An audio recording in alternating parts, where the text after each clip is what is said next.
Good evening, good morrow, and good day, and welcome to another edition of Slice and Dice here with the Manylands campaign, and joined, as you can see, with all of the guys here, each now, this way, each on their own individual feed here. So we've got all technical this week. Hello, everybody. Hello. Hello. Hello. Hello. Yeah. Okay. Hello. Hello.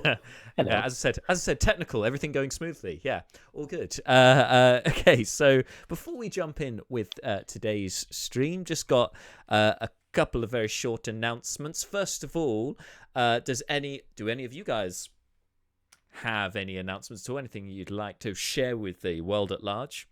I have an announcement. This week's Twitch stream lasted 40 seconds. Whoa! Come yeah. We start Fantastic. on time almost, and yeah, brilliant.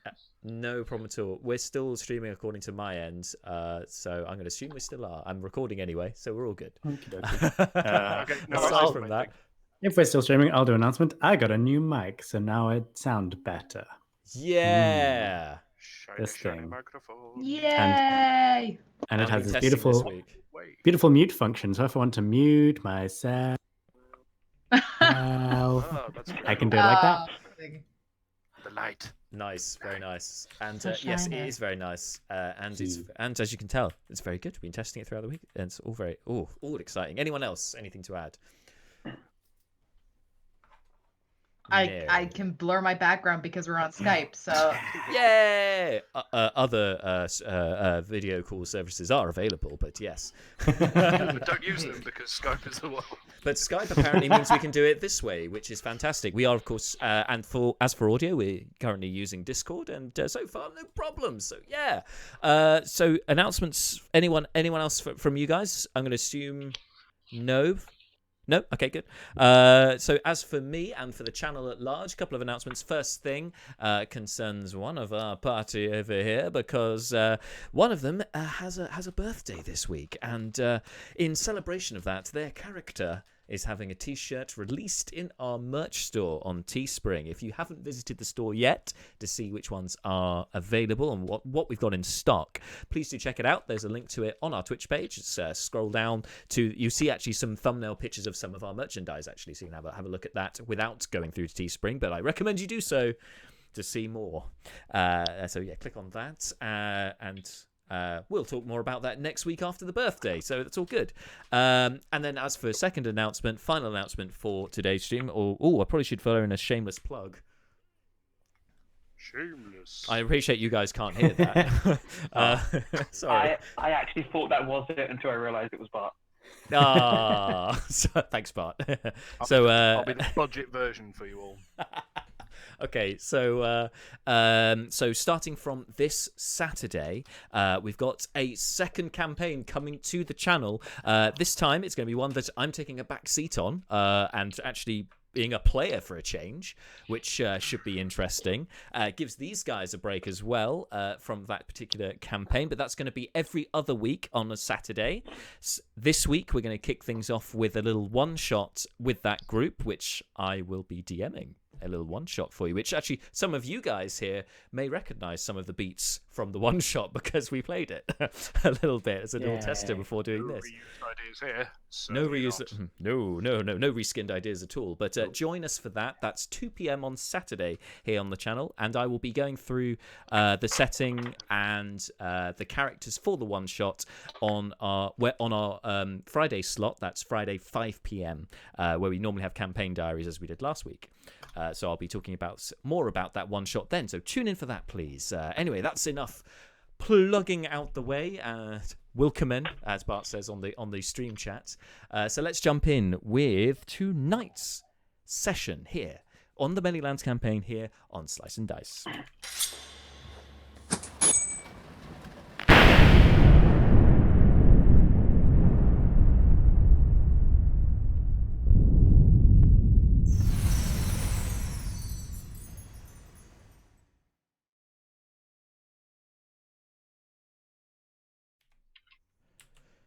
So, guys, last time you were all, well, aside from Naeris, who has been missing in action for some time, the rest of you were looking for her, and your trail had led you back to Hilberg, as you'd gathered from the doppelganger, which you had interrogated, that she'd been taken somewhere from there, but not in the direction that you lot had been heading to, as you went to deal with the werewolves plot at Rackfell Manor.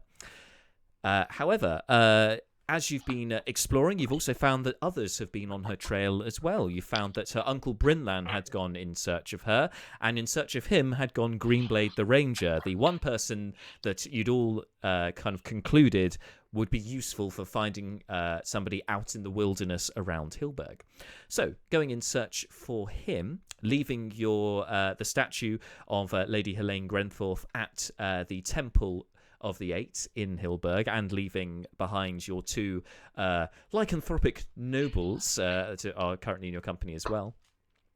Leaving them behind, you headed on foot to explore the hillside and see what you could find. Thanks to some good tracking on your behalf, and also from the doppelganger, which you tied to Horsey very sensibly, you did manage to track down their trail, and this led you to a plain, and up ahead of the plain was another hill range, this one with a slightly conspicuous looking very conspicuous looking cairn on the hillside. Solbit subscribed with Twitch Prime. Solbit, thank you very much for subscribing. Sorry, just had to throw that out there. That's thank you very Tylen. much. That's Tylen. Hi, Tylen. Hey Subscribe. Tylen. Yeah. Like, subscribe. Show my support and drop this off, he said. Oh, Tylen, thank you so Hi, much. That's Tylen. very much appreciated. Wow. Stop Thank to you. Solbit. Tylen. Thank you very much. So anyway, as I was saying, so you guys came across these plains, and also these footsteps heading across the plains, which appeared to be either Brynlan or Greenblade. As you started venturing across, you then found you were under attack from these subterranean insectoids that appeared out of the ground, otherwise known as ankegs, and one of them was being fought by none other than Brynlan himself, who seemed to have wedged his woodcutter's axe into one of these large insect-like beings that came out of the ground Tremors style, and that's why last session was called Tremors. It's now up on our YouTube channel. Anyway, you've managed to fight two of those guys off before the big mama ankeg came out the ground, a huge insectoid, which through some cunning tactics of tremors and moving onto rocks and trying to minimize noise and all that sort of thing, you managed to lure it out and then overcome it. You were joined by Greenblade in this fight, as he was also looking for Brynlan, and you've then agreed with the two of them to head on towards this cairn. As the doppelganger has pointed out, this is where Naeris is being held by the Red Mages. So you went up the hill, you found this secret entrance using your warlock companion's inbuilt detect magic ability, yet again coming in useful to find the hidden entrance, and you started heading down inside this old dwarven-ish fort, so it seems, as you head down the stairs inside. So we pick things up exactly from that point, but as you guys venture down, elsewhere in the world at large, looking down from not entirely sure where, 8 individuals are looking on at your adventures so far. Some are grinning, some are beside themselves, and others are enjoying themselves for all the wrong reasons at your misfortunes. One of them pulls out a dice, and they roll it. You did it, James. I hope you're proud of yourself. I didn't Reminded me think about it would be the day after.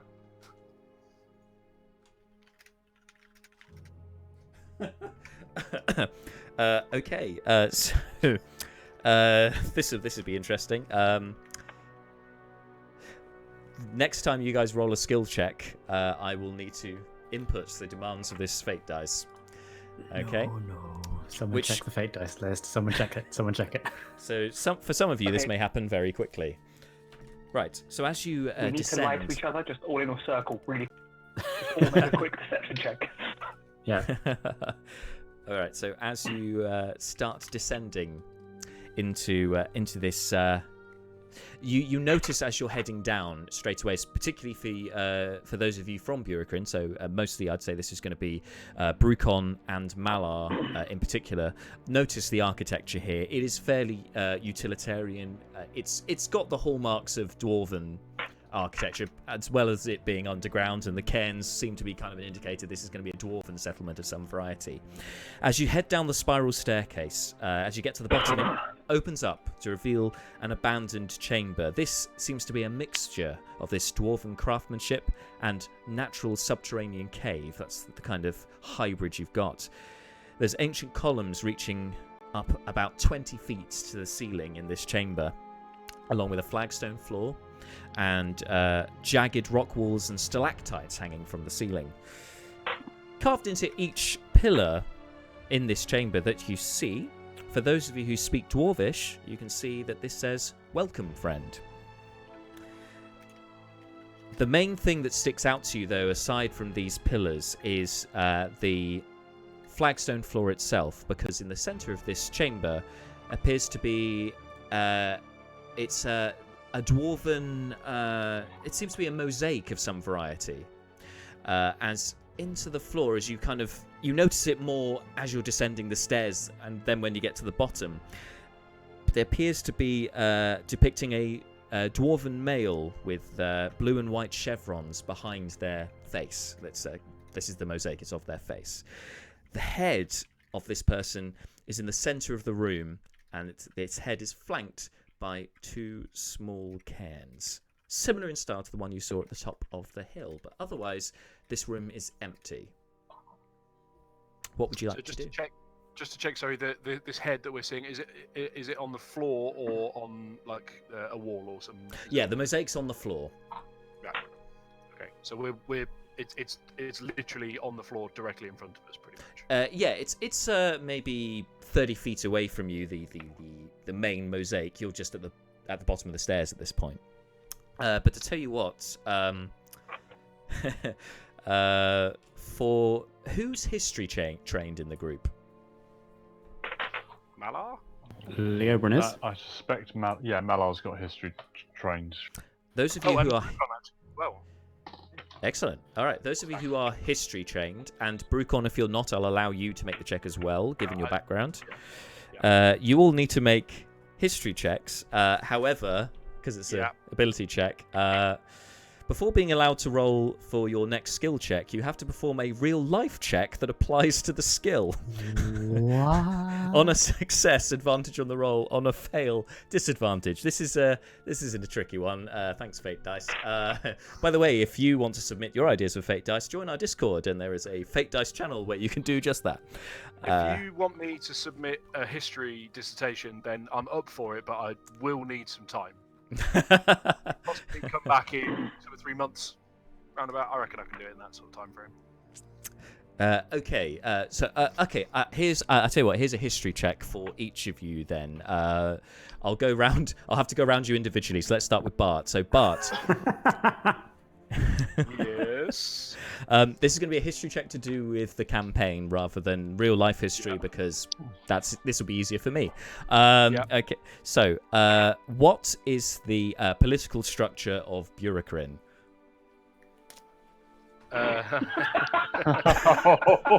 Fucking hell. Oh my god, how did we get here? Someone's failing their check. That's why he calls up World Anvil. Yeah. Pull up the world. Yeah, pull up the world anvil. I'm making it very clear that this is. I'm doing this without any kind of safety net. Political structure of Burikrin. Is it not an empire? No, it's not an empire, so I'm afraid you get disadvantage on the roll. It's actually a republic. Sorry. No worries. Okay. I knew it wasn't a monarchy. Yeah, it's not a monarchy. It wasn't a feudal monarchy, but there were some other options there. All right.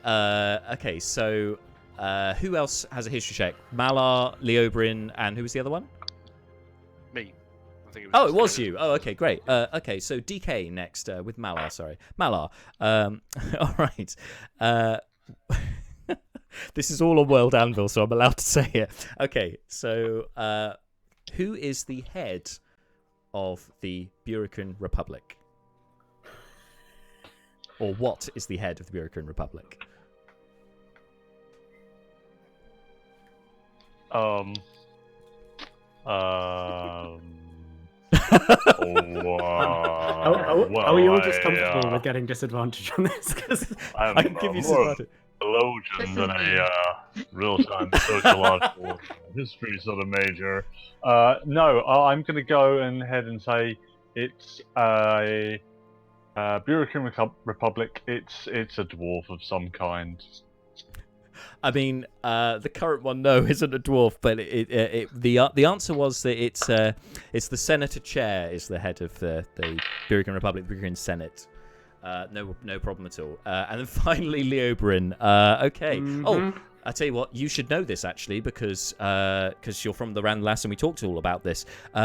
Who runs Loranlas? Titania, I think we decided on. I mean, Summer Queen. Yeah, it doesn't really run Loranlas. However, I'll give you that because she's yes, she is very important. So you get advantage. The other two get disadvantage on the roll. I was really waiting for Leo to go. I do. Fucking the fickle nature of DMs.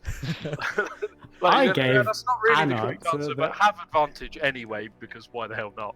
I mean, he's right. He's right in one sense, but when you learn more about Loranlas over our adventures, it makes sense. It just wasn't the sense of correctness. Anyway, so history check, you say? Thank you, Drake Lazarus, for that. Thanks. Fuck you, Drake Lazarus, for that. Well, my friend. Okay. Well, it didn't matter that you gave. I got the result of my real life skill check was completely irrelevant because I rolled 2 7s. Total. I did a Leo. This is becoming eerie. You pulled a Marshall. I have pulled a Marshall. So 9. 9. All right. Okay. You don't get anything else from this dwarven face on the floor. As for the rest of you, what you get? 7. So I did come top, so that's fine, but I did roll terribly. 11.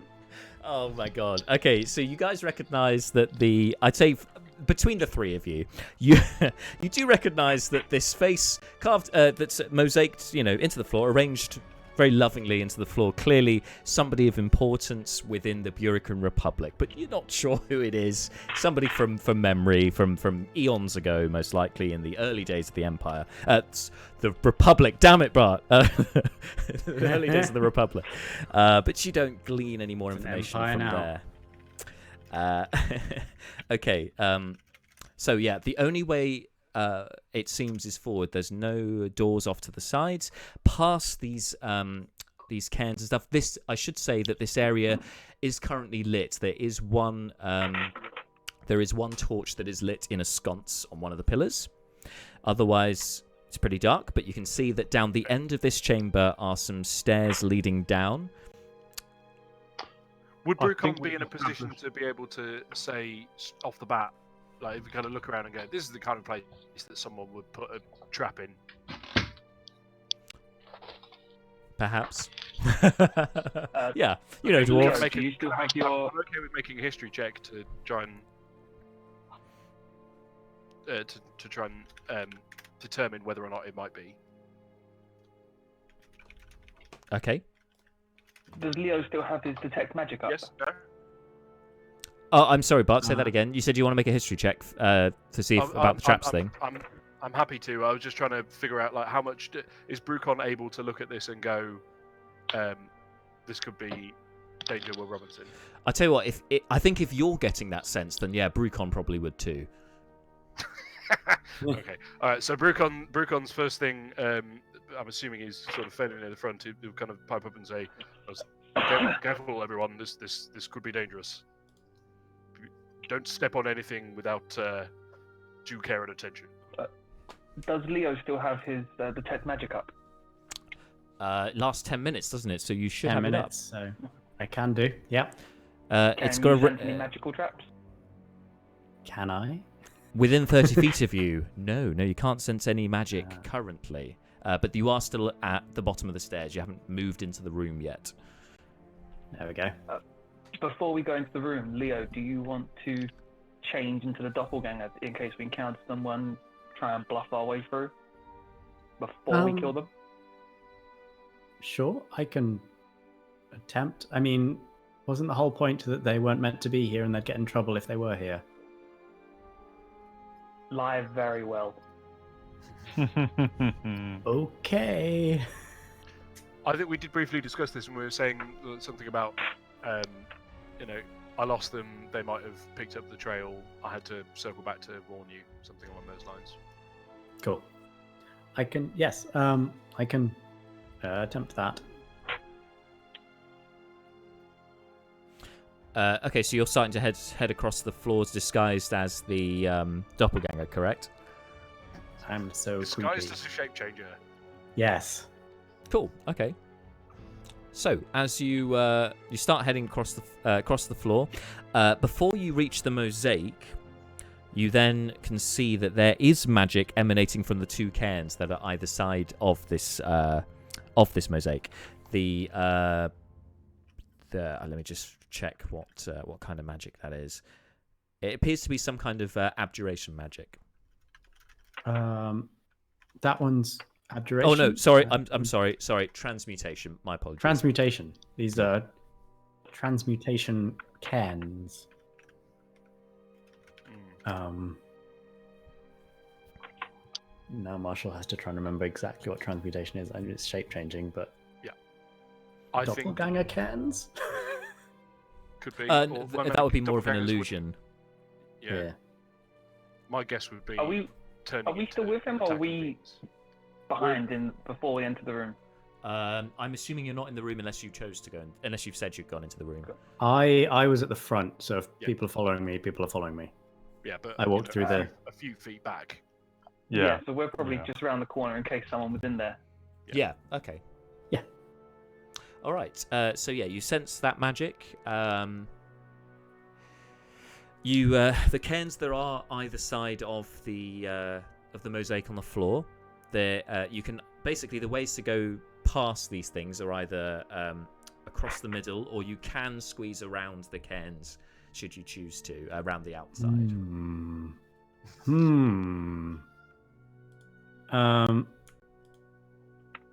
I mean, in real world, this looks very much like when you've got the things at a supermarket that would beep when you walk out. Yeah, the security scanners. That That was exactly what I was thinking as well. Which makes me think that being that this is run by wizards, this is a hey, you've got an illusion magic up. This is gonna pop it off. Oh, okay, yeah, that's a good thought as well. I was thinking they were going to turn into stone creatures and fuck your shit up, but that also. I thought the floor was going to disintegrate and melt. Every one of these things is gonna happen at the same time. Yeah. Blast all three everything. together. Yeah. Just shoot Eldritch Blast at everything. Not going between them yet. Leobrin's just going to up and put a hand on one of the cairns Okay. to see Goodbye, if Leo. anything happens on touch. Yeah, what We HP hardly knew is Leo on at the moment? Remind me. Oh, is it 6? I think it's 4 5. or 5. Going Five. down. Even It's 5. I took 6, so I have 5 left. Yeah, Okay. So Old strategy, Cotton. Oh, God. okay, so you go up to the cairns and you touch them. Nothing appears to happen at this point. Okay. So just so that when you say cairns, it's a stacking of rocks, yeah. Exactly, a small pile of rocks. A small, stacked pile of Blow rocks. it up. Can Malar walk over to one of them, staying Sure, very yeah. much sort of room side with everybody else, and Yep. can he just try and push one of them over? Yeah, you can try. Make a athletics check, please. Oh, are we doing this? Oh, okay. We are so unsubtle. Sneaky, Oh, Malar that's- push. That's going to be 11. 11. Yeah, 11.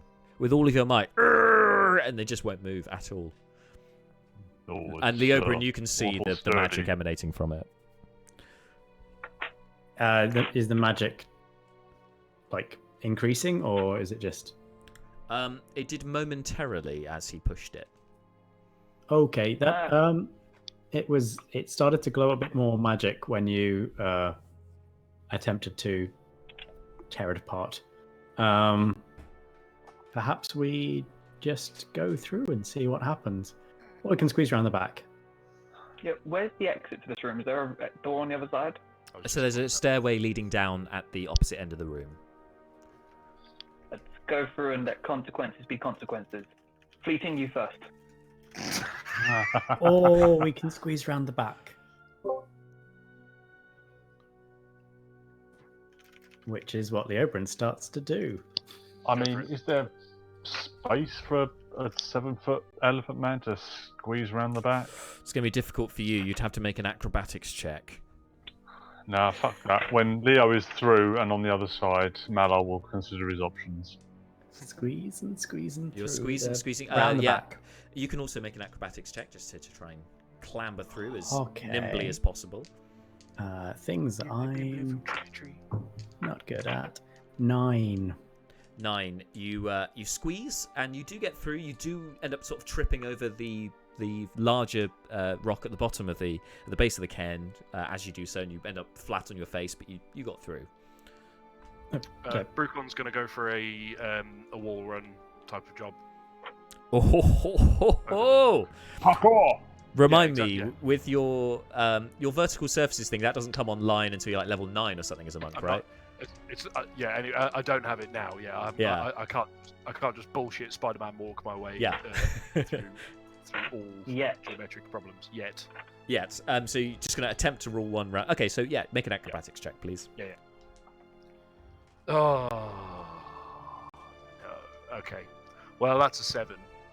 Okay, so you attempt the rule run. You're like Jackie Chan, like running up, bam, fall down, flat on your face. You don't go past the cairn at this point. You're just flat on your face on the ground next to the cairn. Yeah, the blurring's not going to allow me to show the 1 that caused this. Oh, no. Okay, anyway, ow. We're just standing there at the entrance to the room going, we were being subtle. We were being subtle. You do hear the echo okay. as well from him landing around his chamber. Wham! And then booming echoes. Right, Brucon Malar... Brucon like kind of lifts himself up into a press-up type position, looks around and goes, "Did anything happen?" Oh, you fell over. Yeah, I was there for that bit. It was anything else that I was really asking about. Oh, no. Okay, well, I'm going to ask you all to forget that you saw what you just saw, and we carry on. And Brucon hands in pockets and just and moseys on past. Past which way? Sorry. Yeah, he's going to try and climb over the cairns, actually. Oh, okay. Yeah.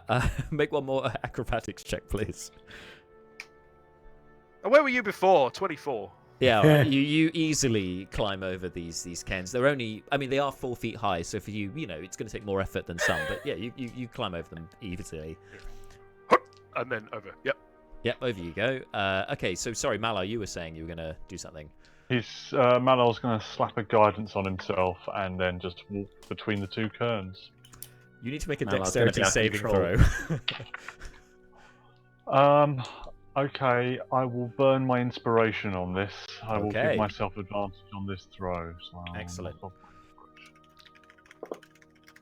Dexterity saving throw, yeah? Yes, please. 17.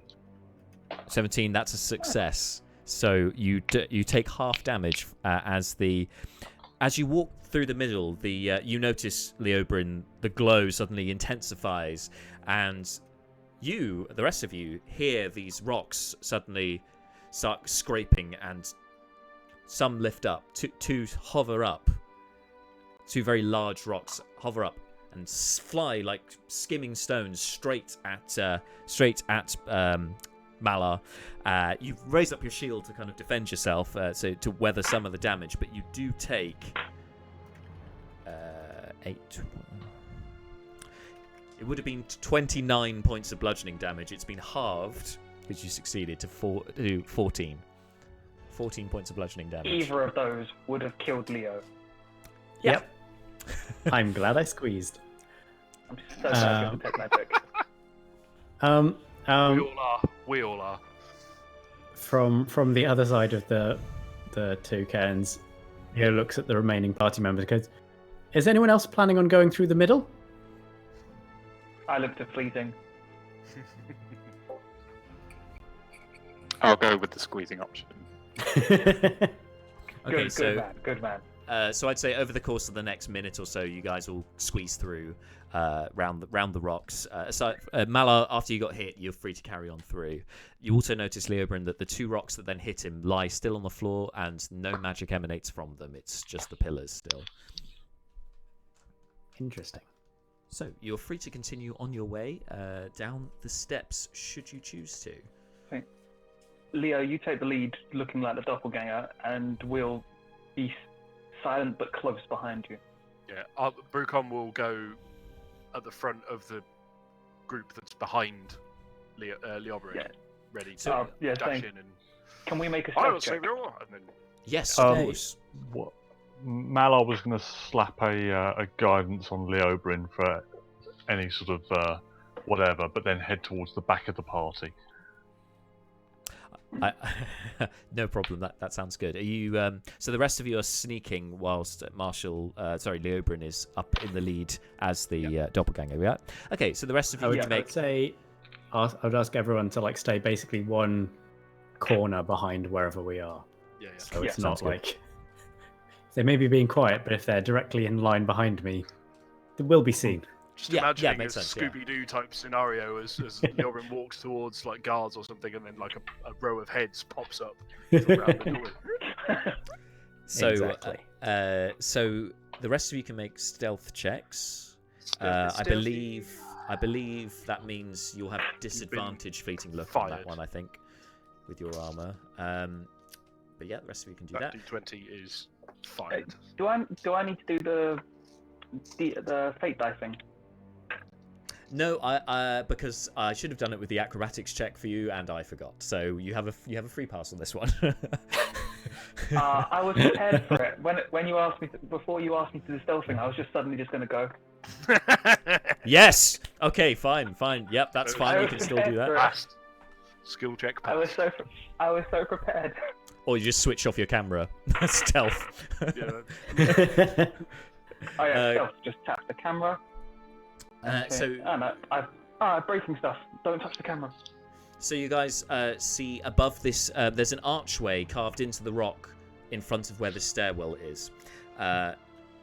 It seems to depict a dwarven male on this archway. This time holding a stone tablet. It's carved. There's carvings on it written in Dwarvish. So for those of you who can read Dwarvish, you'll be able to see that it says, "Have heart, friend, for you have arrived in Corrak." Corrak. Spelled How are we spelling Corrak? You spell that C-O-R-R-A-K. Sweet. Some kind of history check for Brucon to see if Corrak rings any bells. Yeah, go for it. And if your history change, you're welcome to try as well. Yeah, I'll wade in on that. Oh, 11. 11 doesn't ring any bells, but certainly the guy holding the tablet seems to be somebody of import in the history of Burikrin. Anyone else? I mean, being at the front and reading Dwarvish, I'll have a go. Sure. Never mind. Rolling well today. Mm-hmm. Getting them out early. It's cool. Yeah. It's cool. And Brucon, what did you get? 9 again. Okay, so no additional information, I'm afraid. Sorry, guys. Anyway, you're free to continue down the stairs. So for those of you stealthing, please make stealth checks. Leobryn, you're fine. I rolled a 10. Yeah, I rolled I will say for Leobryn, he's going to be in, the generic person appearance that the doppelganger did. Yes. It's going to be in that appearance while walking through here. Good idea. Cool. Sounds good. Okay. The rest of you on stealth checks, how are you? How are you doing? 9. 9. Okay. 20. 20. I mean, to yeah, be you're fair, pretty confident. Pretty I confident. mean, I got you're plus well 6 hidden. on my stealth checks. Didn't stop me rolling a fucking 4. Plus 11. I mean, X 13. some of you seem to be lulled into a false sense of security because you're relatively alone at this point. It's just you guys as far as you can tell, even though you know there's stuff up ahead. Fleeting look, what did you get? 15. Oh, 15 was that? 13, sorry. I'm losing missing the the first first half of that, but I'm 13 maybe. 13. Anyway. This isn't helping. It doesn't matter. In the teens. It's in the teens. That's fine. Yeah. Might need to adjust your audio. Dan, say like a word before you say the number. Yeah, I rolled. 13. 13. There we go. Great, thank you. Sorry about that.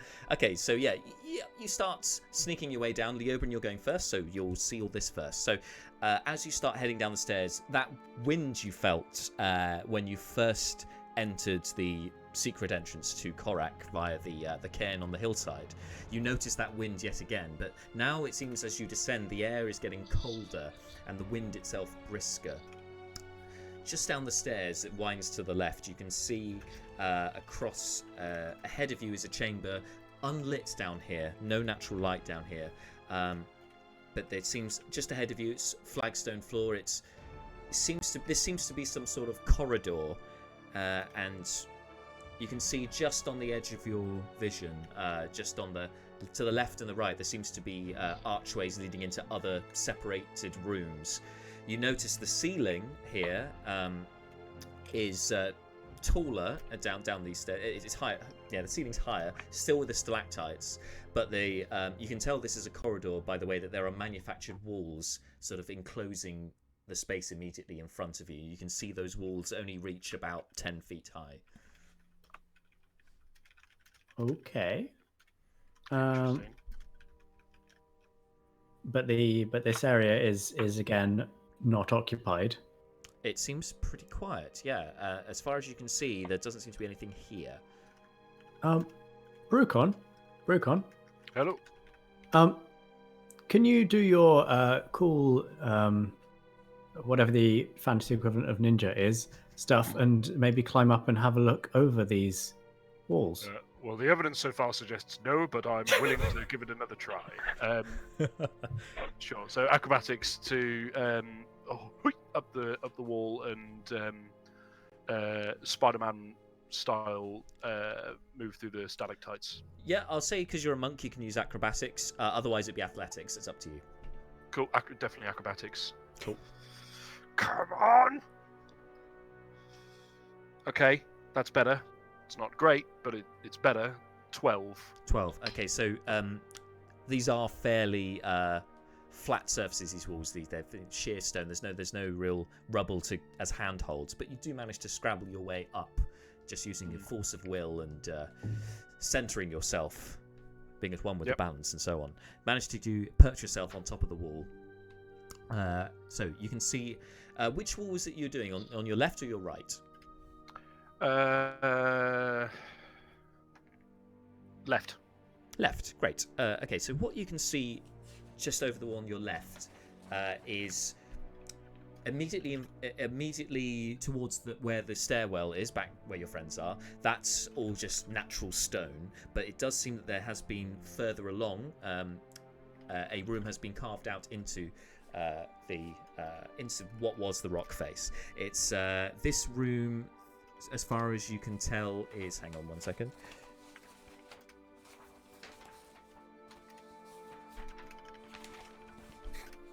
Ah, there it is. You've... it looks like... because you get dark vision, you can see this. It appears to be some sort of armory. There are sets of armor strewn about the place. You notice these are dwarven sized, and they're... you get... there's a kind of shimmer to them, but it's not... You wouldn't expect a shimmer from iron armor, but the dull iron armor. Anyway, this appears to be polished, and because of your dark vision, you're only getting shades of grey, so you can't get any colours yet. But it seems there are a few sets of armor there, some shields, along with some weapons as well, just in that vicinity, and a couple of wooden benches and so on. Cool. Okay. I'm assuming you would have mentioned if there was any obvious signs of life. Yeah, nothing moving that you can Cool. see. Okay. Brucon sort of turns and goes, armory on this side. Bear with me one moment, and then attempts to swing over to the other side and see what's over that way. So there's about 30 feet between a gap. So you probably would jump down and then run across and do it that way. Cool. But I won't make you roll again. You can do it. That's fine. We'll use the same check. So the other side, again, it's a similar size to where the armory was. This room has you move up the wall face just to get a better look, because you don't get the kind of the end of the room.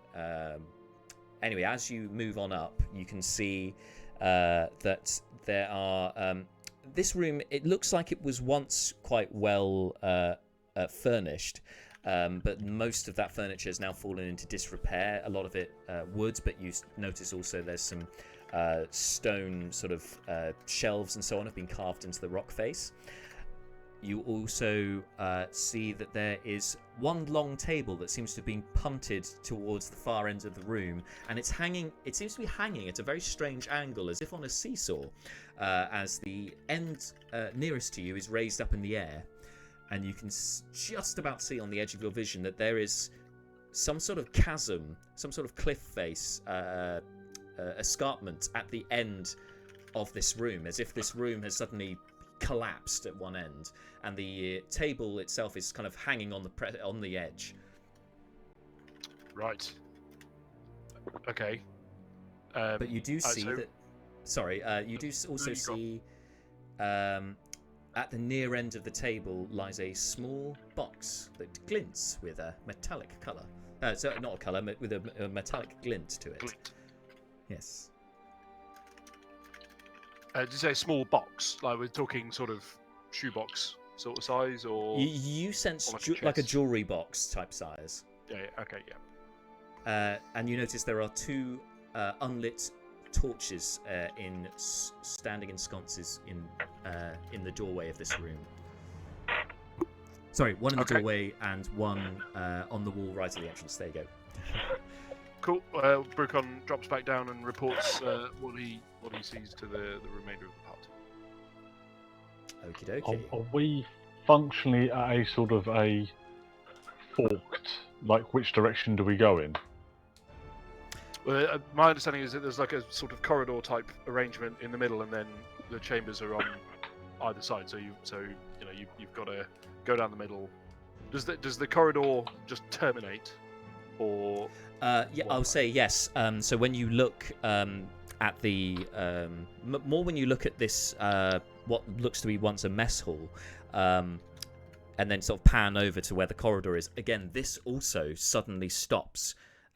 Again, it seems like a chasm just kind of runs through this entire area of the fort. It seems to have completely dropped out into the earth, and you can't see the bottom. All you could see was smoke that's just obscuring your view. Right. Okay. So yeah, Brucom drops down and reports back and goes, "Look, got a bit of a dead end here, chaps." Okay. Unless anyone learned to fly recently. So when you say dead end, I mean, is there nowhere to proceed at all? Well, there's a yawning chasm in the floor, as far as I can see. I mean, this is worth a shot. Detect magic. All right. So you do detect magic. From your current position, you can't see anything. But are you going to continue sort of down the corridor towards these rooms and have a look with your detect magic? Yeah. I want to see this. I want Okay. to see this yawning chasm. Okay, great. See if So, yeah, you can head on up the corridor, and yes, you do get a sense of magic. The magic appears to be coming from a rug that is to one side of the chasm. It's rolled up, in fact, a rolled up carpet. Come on. Now, Burst out. Marshall has two thoughts. Would Leobrun know of any particular magic carpets? You can make a history check. Sure. What type of So magic is difficult not carpet? to break into song Ah. right now. Yeah. Is it, 15. Is it levitation type magic? You're not getting a particular the new school from it that I can. Also, Ah. mutation isn't a school. It's don't this they? mystery non-school. Oh, sorry. No, you're getting enchantment magic. That's Enchantment, which Maybe. was, would be the classic. Yeah. So I rolled a 15 on there. 15. I mean, you've remembered, you know of stories that you were told when you were a boy of magic carpets being in existence in Isk. In fact, you were told once that everyone in Isk went around on magic carpets. That was how they got around, but you'd never seen one in real life. Why have we not started this adventure in Isk? Yeah. This sounds awesome. looking towards the Iskan people in the party, Leobrun's gonna sort of like toe the carpet with his foot. We're like, do we think this is what we think this is? This is magic, and it's a carpet. So the question is, Malar, do you have your driver's license? Well, what sort of magic item do you think this is, Mr. Leobrun? There's a big chasm that you'd need to fly over, and there's a carpet that is enchanted. Oh, why would you think the carpet would, do you think that stretches or acts as a slide? Let's have inspiration for Malar. Ah, it's Mordenkainen's extendable carpet. I know it well. I quit. I quit. I'm leaving this rave right now. Well, on that response, Leobrun is going to go, no, I think it's something different. And we'll grab the carpet and try and roll it out. Okay, so you go to grab the carpet, and you notice it start to move of its own accord as you go to grab it. We're going to switch over to Naeris. Just as it was getting good. And yeah. Brief moment. Jack was afraid she was serious when she's like leaving. Quickly! Okay, so Naeris, you're back in your cell, and you've been waiting patiently in there, this burning anger and desire to. I'm in my like little samurai seat and just going like, scary face. Exactly, waiting for your opportunity to come. As you tried last time to burn your way out of the cell you've been put in, and found that the door in here, behind the wooden sort of fascia, it's actually metal, and tried your hardest, throwing spells and fire at it, didn't seem to melt it, unfortunately. So since then, you've been biding your time. Quick question before we run into it. Did I get a long rest so I get my spell slots back? The ones that I wasted on the door? Yeah. You can have your spell slots back. Thank you. That's fine. It's been a day, so you're good. Okay. You've been resting, but also with a sort of straight, smolder. Murderous intent. Murderous smolder for a long rest. Lovely. Excellent. Anyway, you've been waiting for longer than you care to think. And you hear the door unlock, and it swings open. You see one red-cloaked individual enters the room. And when they speak, it's not a voice, it's not one of the ones that you've heard speak before. It's not Damon, but it appears to be male, quite gruff. So, feeding time, I think. He doesn't move. He just looks at him. What, you're, don't like my hospitality? Oh, that's a shame. And he pulls out a bowl. Appears to have some kind of stew or something in it, some sort of mush, and just throws it at you. Does a 16 hit? Yes.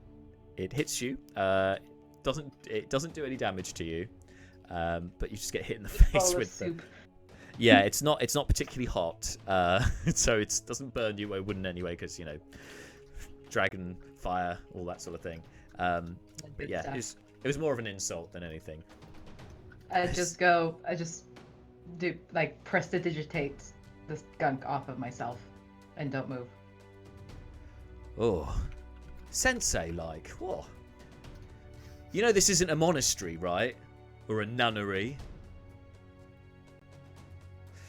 You're only alive because we still have use for you, apparently. Well, this has been an enlightening conversation. Enjoy. And he turns around to leave. Not wasting anything on him. He's insignificant. All right. Okay. Closes the door.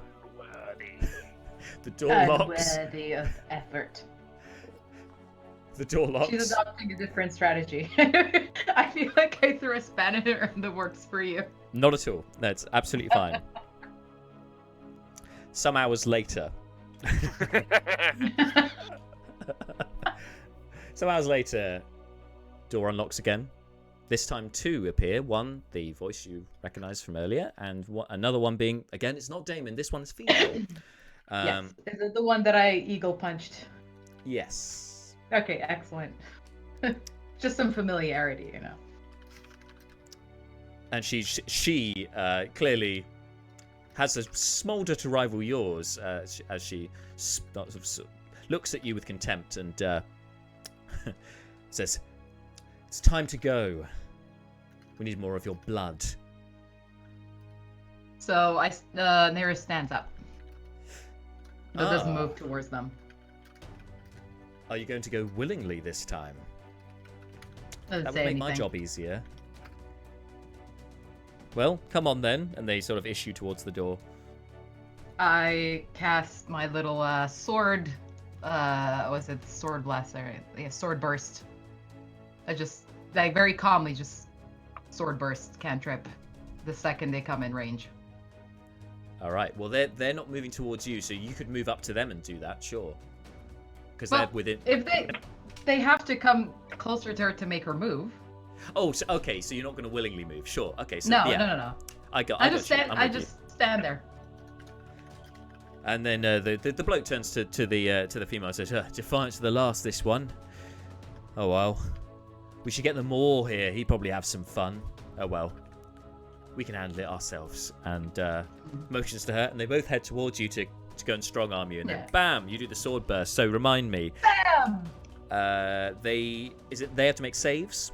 Yes, it's a dexterity saving throw. Well, one critically failed with a 1. The other one rolled a 19. So the other one, 13 is the. Okay, this is the male then. Takes the damage. So roll me some damage. Some damage, darling. Damage. That's cool. Very nice. Some damage. That will be 4. And then both of them, because they're within range, will also take some fire damage. Oh, And yes, of course.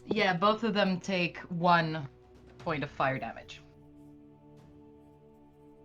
Okay, great. 1 point of fire damage, and they're like, and they are unsurprisingly pissed about this. Fucking witch! And go to cast a spell at you. On receiving pain, the facade of like malevolent control drops completely, and they're just like fucking witch. Yeah, exactly. This sneering, just God, I hate her. This sucks. Okay. God, Damon, why do you make me do this? God, it's totally worth the money we paid for this shit. Worst internship ever. Okay, so interesting. Okay, so one of them is pissed off enough and inexperienced enough to let off a spray of dazzling light and colours in your direction. How pretty. 7, 8, 15, 25. What's your hit points, sorry? What are your hit My points hit at? points. Yeah. My max 30. Yeah. 30. Okay. 30. Oh, that's more than enough. Okay, so you... that's the last thing you see is you're suddenly blinded by this... blinded by the light. By the lights. And you're like, ah! And you can see absolutely nothing. You are blinded at this point. And then you feel them both grab you around the arms, and one of them goes to hit you over the head. 16 on the dice, I'm pretty sure will hit. Yes. Well, Yeah. pretty sure it's just one over the DC, so. Oh, great. You still got shield.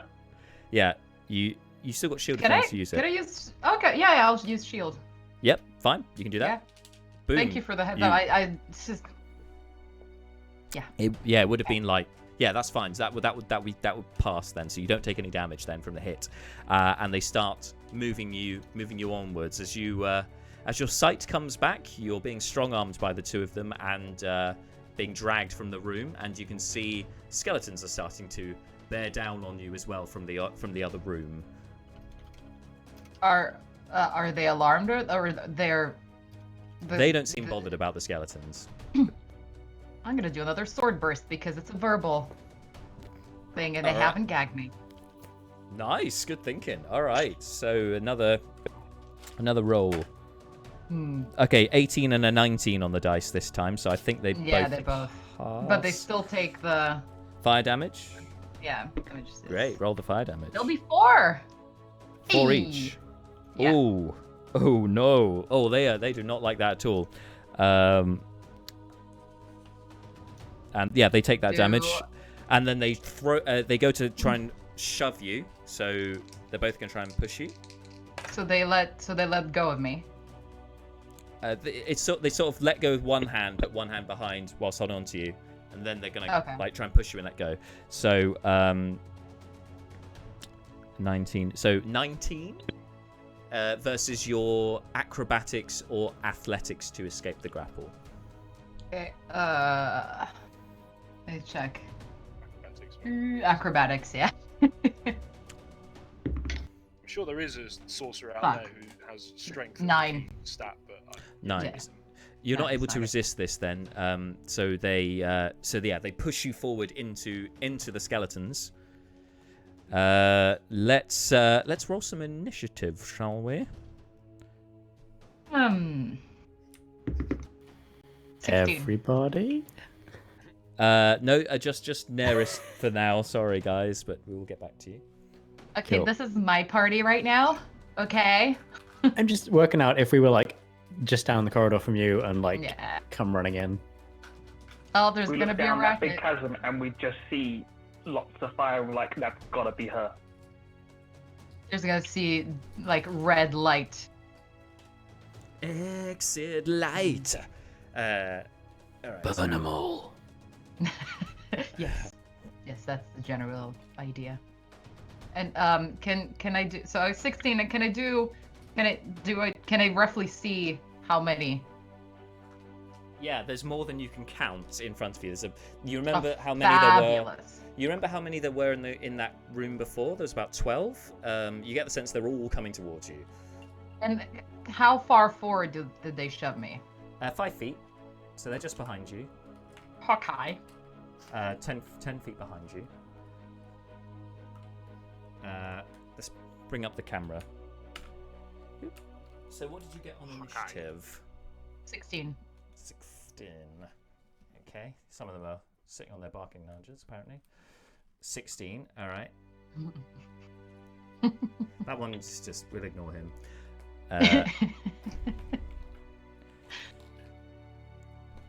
Okay, and as for these guys, right, oh my god.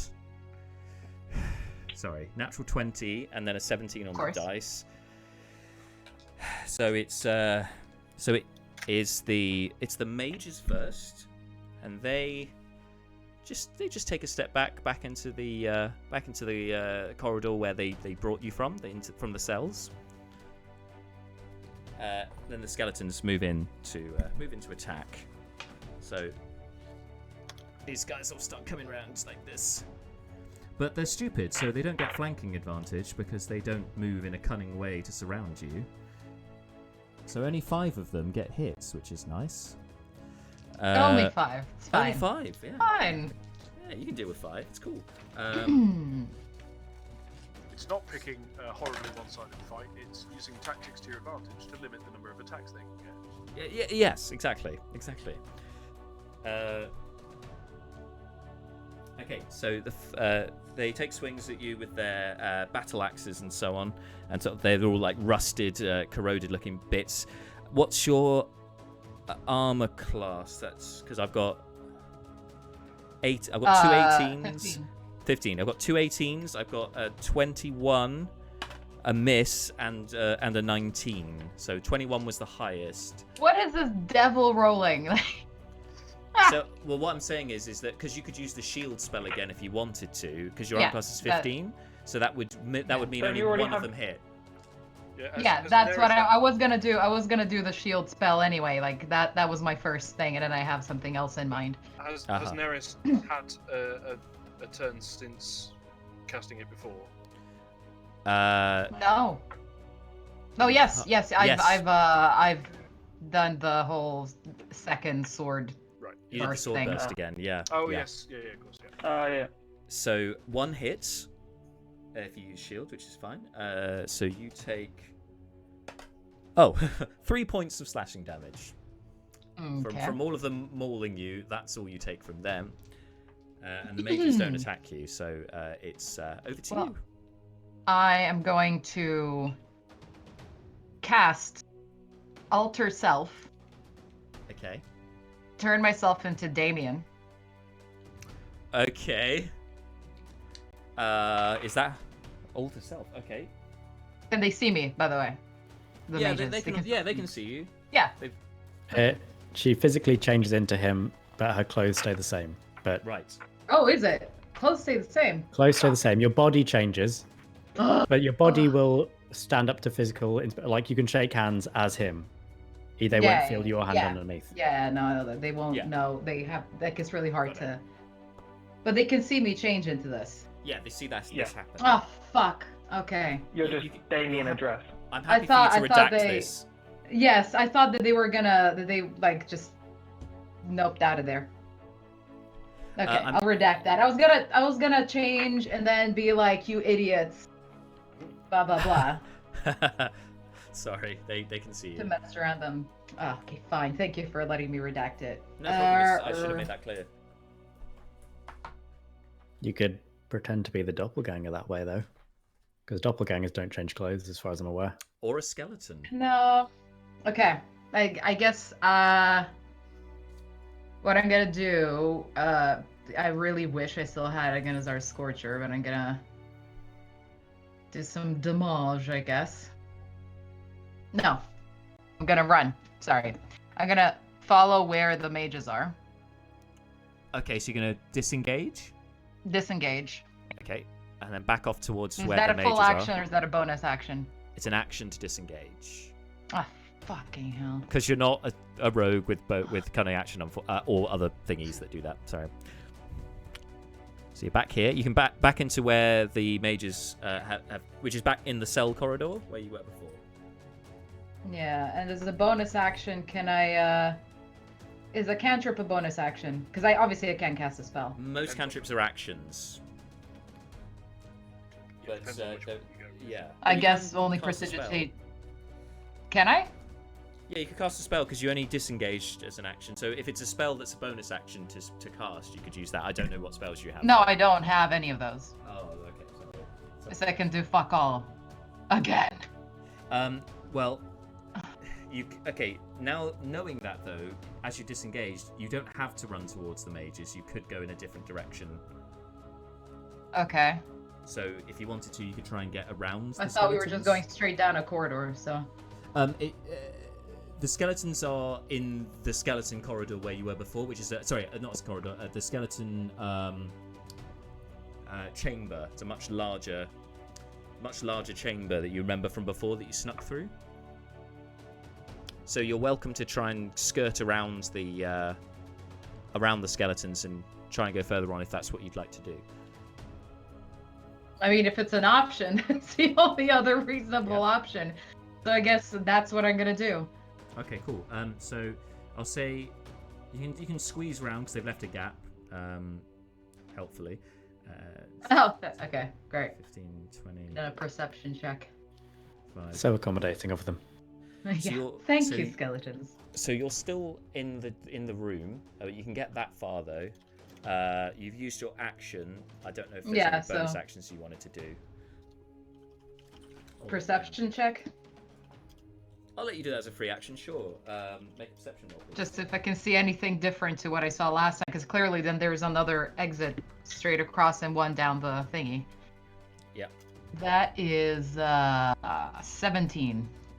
17. Okay, so you can see there are two ways you could go actually with a 17. So one is through to the left, which you remember takes you to that T-junction with the chasm to one side and the smoke, and then there was the corridor which you ran up some stairs to where Damon's sort of lair was, and there was another doorway opposite which you didn't go through in the opposite direction. But there is also there's a second option from this room, which is another sort of tunnel.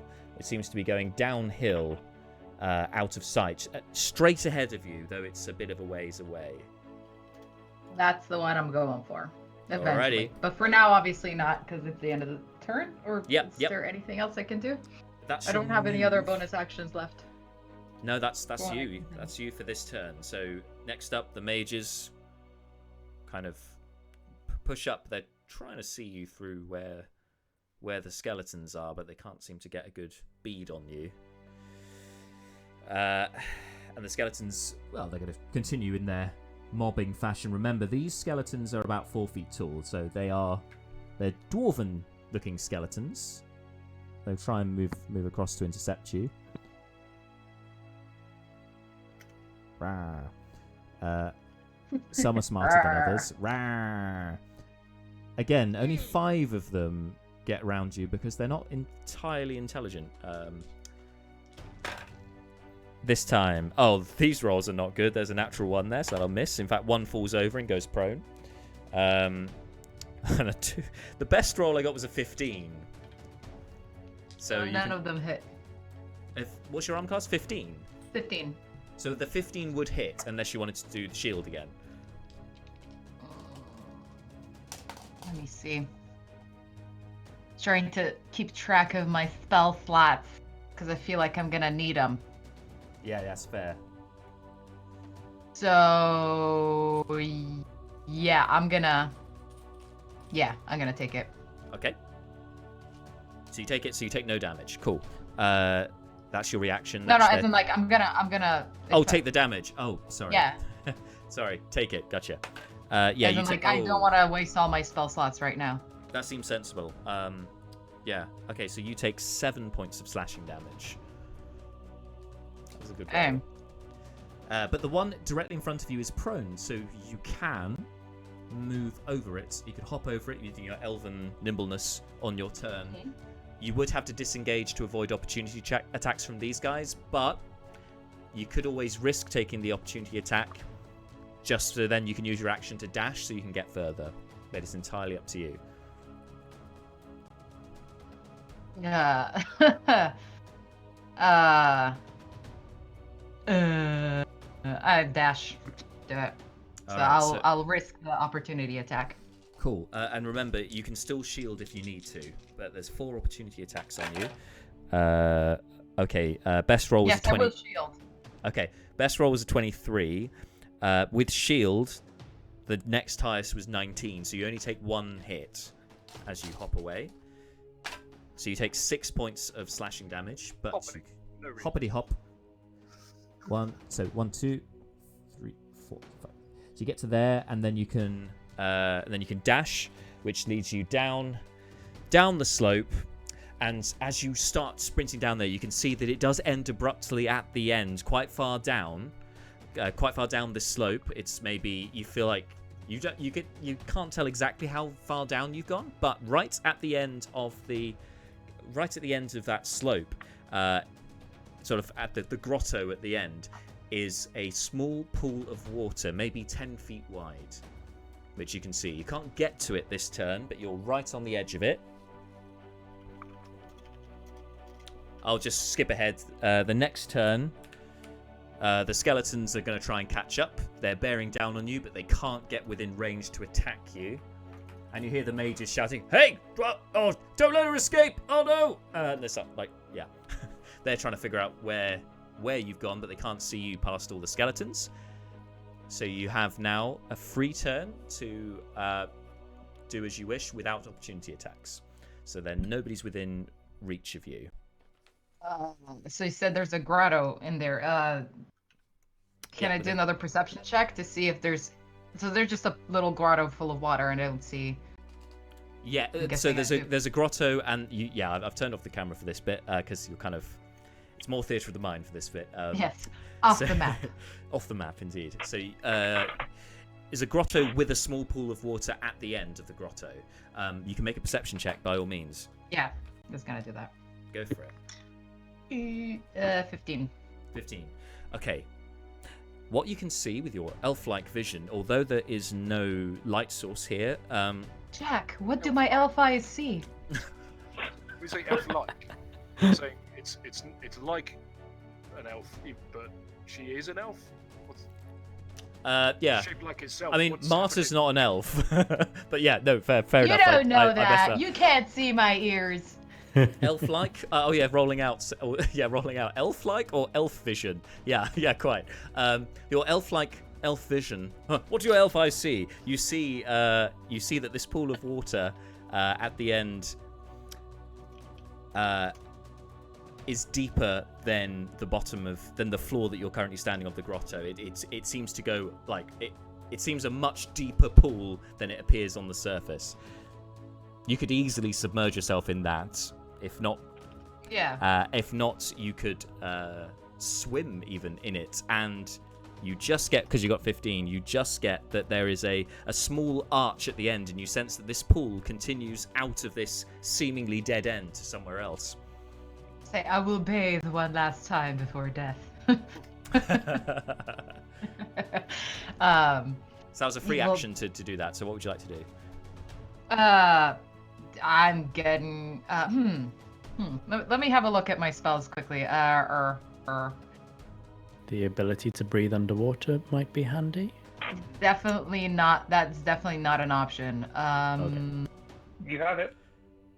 It's all to self, isn't it? Yeah, she has it, so you can breathe underwater. Thank you for helping me play this game, because I clearly don't know what the hell I'm doing. I haven't seen anybody that can breathe underwater. Oh, I have. The mer lady, the mer elf. Did they breathe underwater? Yes, Seth breathes underwater.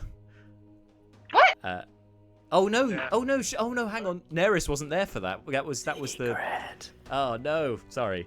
Okay. Okay. You did see that. You saw the merfolk who could breathe underwater, though. Yes. Yeah, I saw that lady at Flaming Jacks, right? If you've Yes, seen you a did. fish, you can.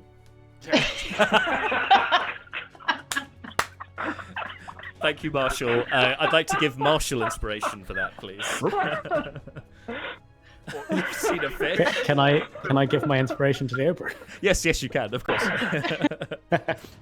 Rolling out has followed. Thank you very much for following. Appreciate it. Okay. And says, use your elf-like gills. Yes, exactly. Okay, well, I guess what I want to do... Oh, no, because it's an action. What I wanted to do, because clearly I'm not doing it. So what I will do is I'm going to change into the mer elf lady from Flaming Jacks. Yeah.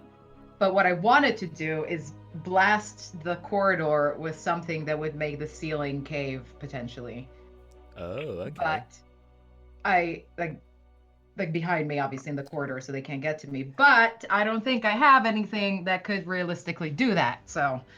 Very much fight or flight right now. This is the dichotomy. Yeah, exactly. So I will change, like I said, I will change into the lady. You don't need to change it to the lady, you can just grow gills. You can, yeah, literally, as part of that spell. Yeah. Alter Self has one of the things you can get from Alter Self is literally you just grow some gills.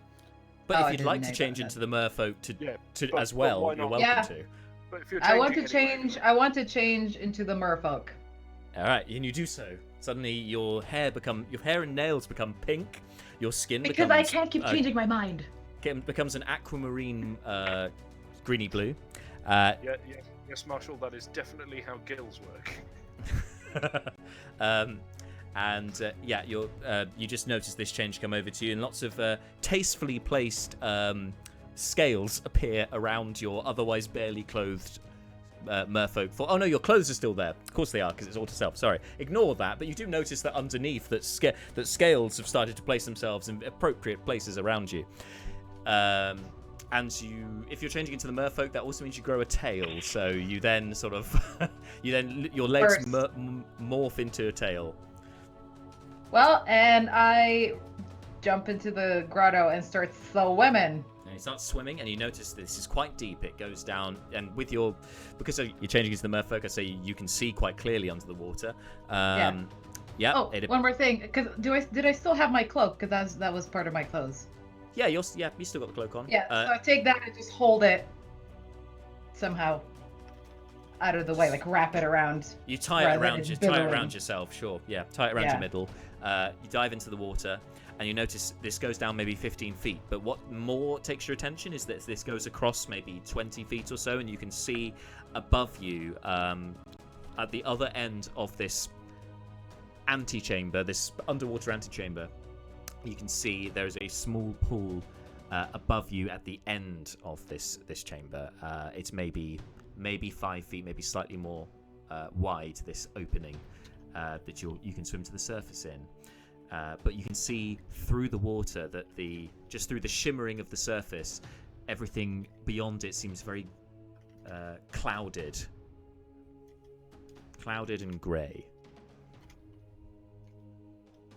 So, what seems clouded? Like just beyond the surface of the water, out of this little surface puddle.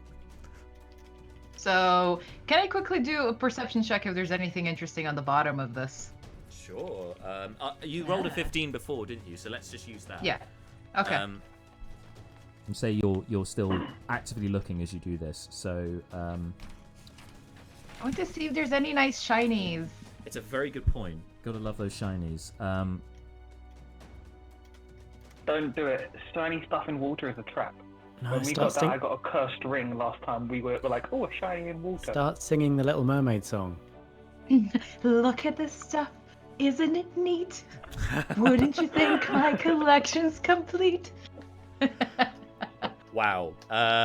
Wouldn't you think I'm the elf who has everything? All right, just take your inspiration and stop. Okay. She carried on too long. How'd you take away the Didn't inspiration? Where did I put my old elfin feet? You don't see anything. Nothing shimmers below you.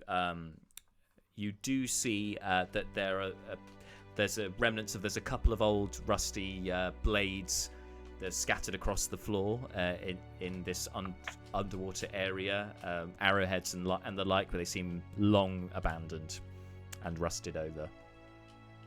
Not very well made. So not suitable for some profound stabbing. No, they're the kind of thing that if you were playing Rolling Out says, by the way, channel name is brilliant. Love it. Thank you. It's if this was a video game, those things, were you to pick them up, would come under misc and they'd have no use. Okay, fine. Okay, I'm just gonna go towards that little pool where I can swim to the surface on the other side, but very carefully, very slowly approach it. You very slowly approach it. Back to the rest of you. Can you roll an initiative for me, please? Yes! Excellent. I was hoping it would be this one. Oh yeah, we've not had. Yeah, this is a classic. I don't think we've had one of these for this party so far, have we? No, I don't think so. Ooh. One of those what? Sorry. One of those rugs. Yeah. Yes, one of those Unspecified rugs. item or creature. Yeah. That's why I was asking, like, Marshall has ideas. Does Leobrin? Fair enough. It's first as in mimic, Yeah. and so are all the others. All right. So. No, I'm thinking of the one that sounds like mothering. Yeah. Okay. Yeah, that's also. There's so many things that could fuck you up when you go to pick up an seemingly inanimate object. So did anyone get 20 or above? I did actually. Yes. Seth, how much? Yeah. What did you get? Seth? Let's go to the person who's clearly first. 26. Sorry. 26. So you rolled a 19? 18. 18. Oh no, because you've had the okay, cool. Because you're level 5. Because he's a nightmare, yes. He's level 4 this thing. It's cool. He's 26. Okay, I'm guessing that's the highest. Brucon, you were above 20 as well. What did you get? 21. 21. Anyone else with 20 or above? Dan, DK, I should say, might have got. Oh no, you're back. Oh yeah, no, I can see you now. Sorry. Cool. Okay. Anyone 20 to 15? No. No one. That'll be me. Oh, good. And then 15 to 10. 14. 14 for the Oberyn. 14, which is 12 perfect. for Malar. 12 for Malar. And Fleeting Look, what did you 13. get? 13 for fleeting. Oh, 13. Okay. It's that teen again. Every time you say teen, I'm just going to assume 13. Okay. What could possibly go wrong with that? 20. 20 tuplets. Okay. So, I will say to prompt the combat. But just to recap. So, Lee Oberyn, you had to pick up the rug, and it started to move. It was lying in wait, so it does get to do this as a reaction at the start of the thing. Yes. Yeah. So it attempts to wrap itself around you. Does a 13 hit? No, it doesn't. Excellent. He tries to wrap it around you. You manage to beat it off, but you let go of it, but it is within 5 feet of you. Should we bring up a little map? Would that help? I suppose it's just the one thing, so yeah. I'm glad I escaped that because I would probably die. Yeah, I was just gonna say. Instant death. Well, so 5 points. if this is what I think it is, then some of the sort of side effects of it would be rather painful. I see. Okay.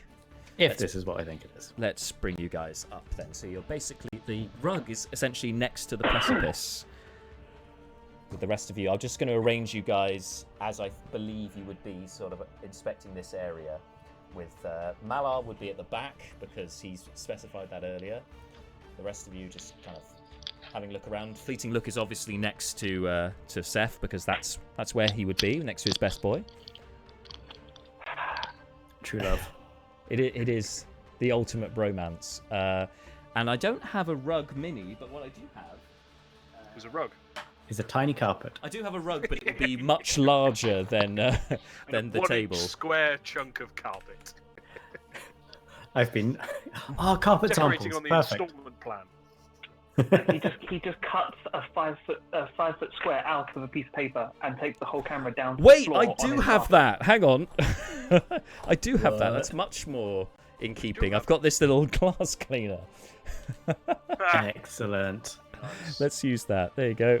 How do I... There's a little rug for you. I might have to full screen this bad boy. All right. So now we're into initiative. So Seth, you are first, and you are within 5 feet of this animated rug. Is it very obvious that it just went to go and attack Leo? Yeah, unless Leobrin was pulling some kind of illusion on you, then yes, that's exactly what's happening. Cool. Then I will draw my rapier and I will move forward to attack. Cool. You're within 5 feet, so make your attack roll. And you have friends also within 5 feet of it, so you'll get sneak attack if you hit. I would anyways, because he's just by himself. Yep. True. Because he has no friends. But even if you weren't a meta swashbuckler. Yeah. So plus 8.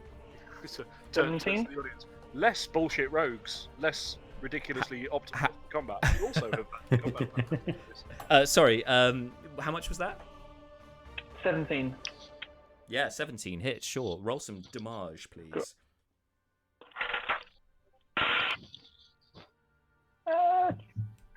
12, 17, 22. Ooh, 22 points of damage. Nice. You pierce a mighty hole in this rug, which then seems to knit itself back together. It knits itself back together as if by magic, and the rug itself is kind of standing up on. I say 2 feet. You know what I mean. It is hovering in a vertical position. Tassels, yeah. Yes, on 2 tassels, quite 2 corner tassels. Okay, that's your action. Bonus action? What would you like to do? Nothing. I don't have anything to do, so I will stay. Am I in anyone's way to get into it? Possibly Malar, yes, but he could get to then I'll back up a little. I'll back up a little bit to make sure there's space for people to get there. There you go. You can move over. That's fine. Sorry, this camera keeps dropping a little bit. Doing this on my own is not so fun. I can't get one of you to do it for me. All right, next up. Jesus, this keeps doing it. Next up. Quack. Earthquack. Next up is Brucon. Yes. So this thing is levitating, yes? It is appearing to stand up on its legs. It's not currently floating, but Okay. the top end is Actually- obviously off the floor. Yeah, okay.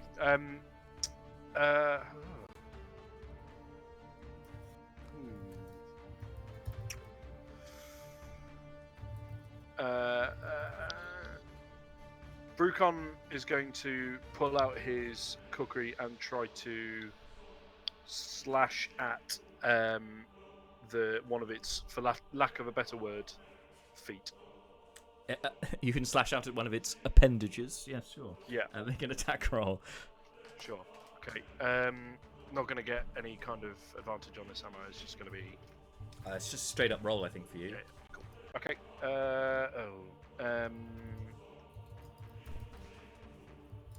What's that? Hang on. Sorry about this. I've just suddenly pulled a complete blank on bonuses. Right, yeah. 11. 11 unfortunately misses. Yeah, I thought it might do. Cool. Okay. Well, Just doesn't break through its tough yeah. cotton hide. Brucon looks at the kukri, going, "I should probably sharpen this at some point." It's just occurred to me, and yeah, Damn it. that's it. No bonus action to punch it or anything. Nah. Nah. All right. I'm gonna punch a rug. I mean, it's quite easy to punch a rug, but whether it does anything, I mean, let's see. Yeah. Yeah, fair enough. Brucon's immediately concluded that punching a rug is cutting a rug. Yes, punching a rug is not the thing. I appreciate that. He does a wee little dance and then passes on to presumably the rug.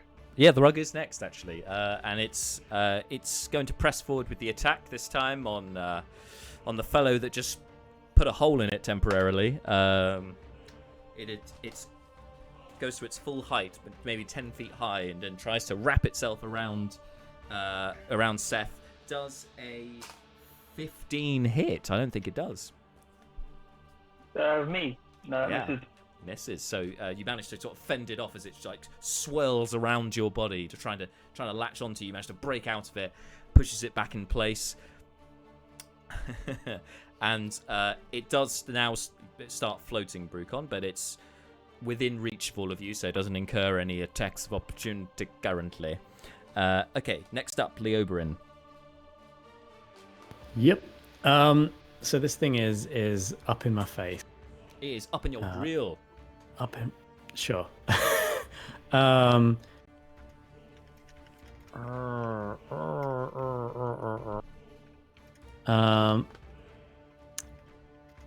don't want to waste my time running away,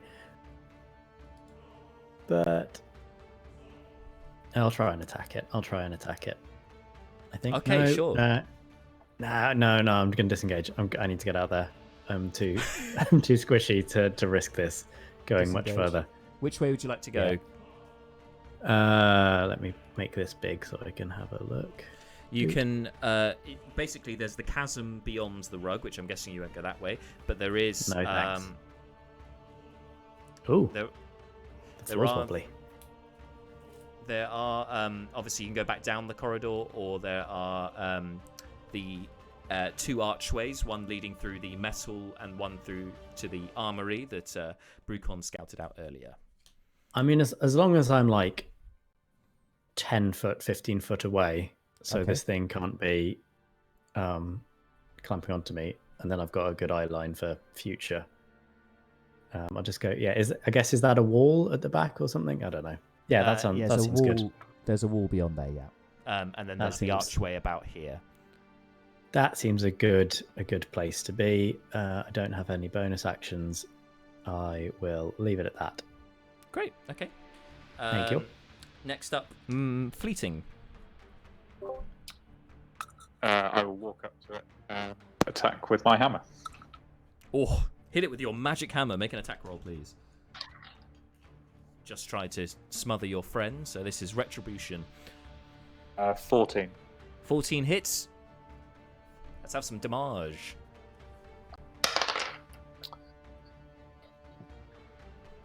9. 9 points of damage. Great. No, you missed the 20 at the start of that. I'm joking. I made that up. That is not what Only if you put some smite into it. Unless You can it put a works. smite into it. he would never do that. You never know when you'll need the smites, to be fair, or your other spells. So, okay, cool. You hit Exactly. it. Anything else you need to do? Oh, what that'll to do. sorry. No, okay, good. Malar. Right. So this thing is a rogue. Yes.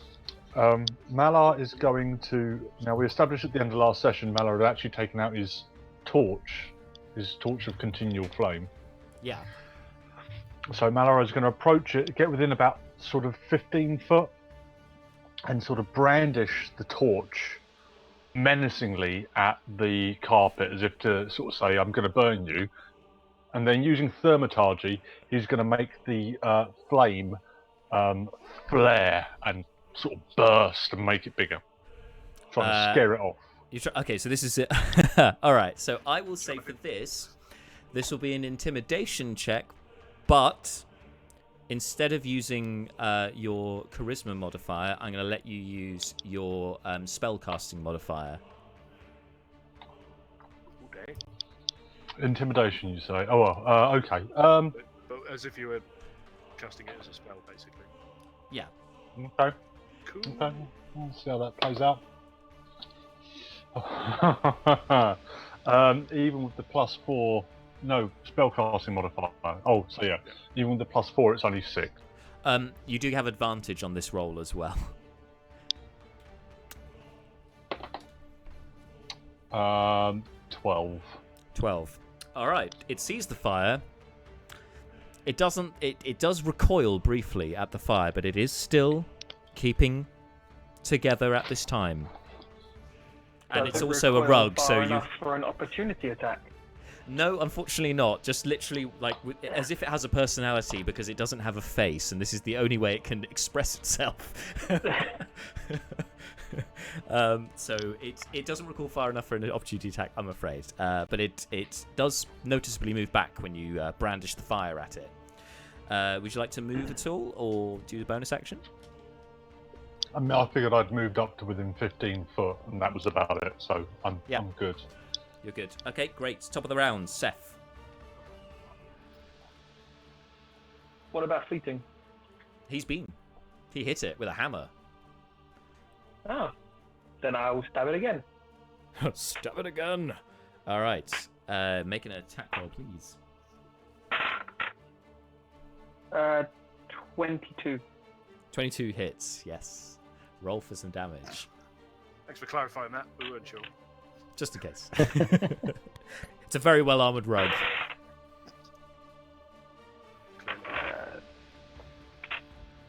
Cool. 12. 17 damage.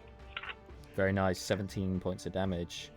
All right. It's looking ropey, if you'll pardon the pun. Hey! I won't. Get out. Be gone. Go. Okay. No, that would be awkward. Anything else you're doing with your turn, Seth? No, that's it. All right, Brucon. Is there anything heavy nearby? There's a lot of rocks. Okay. Is there a rock that looks? Is there a rock sort of within easy reach? Yes, there are a few large rocks you could take. It looks like remains of some fallen stalactites, quite thick ones you could use. Rolling Out says, "Take your punishment." Thank you for that. Anyway, I endorse this terrible humor. Okay, so Brucon is going to turn around. So does he have to move in order to pick up a rock? yes. Okay. Yeah, he's going to step away, probably incurring an attack of opportunity, probably yeah. ending in his death. But nevertheless, that's what he's going to do. Okay. Roll a 19 on the dice, so that'll be 23. So yeah, that's it. Yep. 24, sorry. Okay. Yeah. It's a reaction. It's like, hey, where are you going? And attempts to smother you. It hits. You are currently grappled, so you can't move. Can I make an attempt to escape the grapple?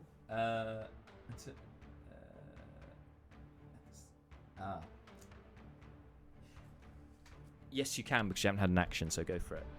Splendid. Well, I have squat nimbleness, so if I recall correctly... Yes, you have advantage to escape grapples. You're right, yeah. I have advantage to escape grapple checks. What happened to that? There we go. Yep. It'll be with acrobatics, I'm guessing, for you. It would definitely will be, yes. So... Go for it. Whoa, dropped one off the table. So 23. 23 succeeds. So momentarily you wrapped up, and then you managed to just leap out from over the top of it. It rolls up around it, and everyone just very sees. Short and just duck. Yeah.